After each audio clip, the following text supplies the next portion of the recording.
লাহোর প্রস্তাব পেশ করা হয় কত তারিখে এবং কে উপস্থাপন করেন? 1940 সালে 23শে মার্চ। শেরেবাংলা 1-এ ফজলুল হক।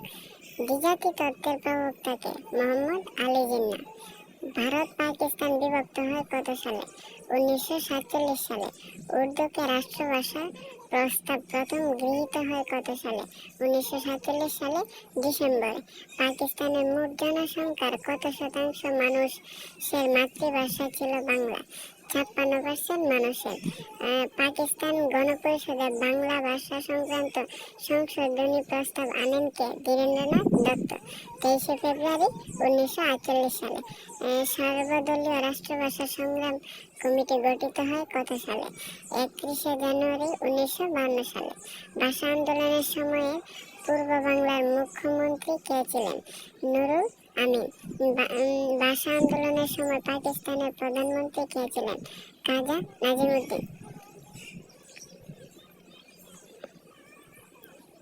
খাজা নাজিমুদ্দিন।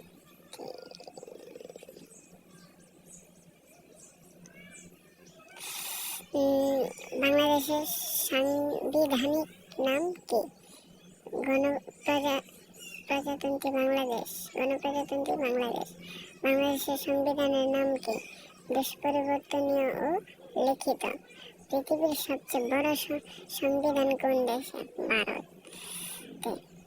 পৃথিবীর সবচেয়ে ছোট সংবিধান কোন দেশে? যুক্তরাষ্ট্রে।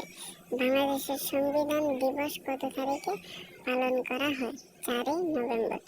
গণপরিষদ আদেশ জারি করা হয় কত তারিখে? 23শে মার্চ 1972 সালে। গণপরিষদের প্রথম অধিবেশন কবে বসে? 10 এপ্রিল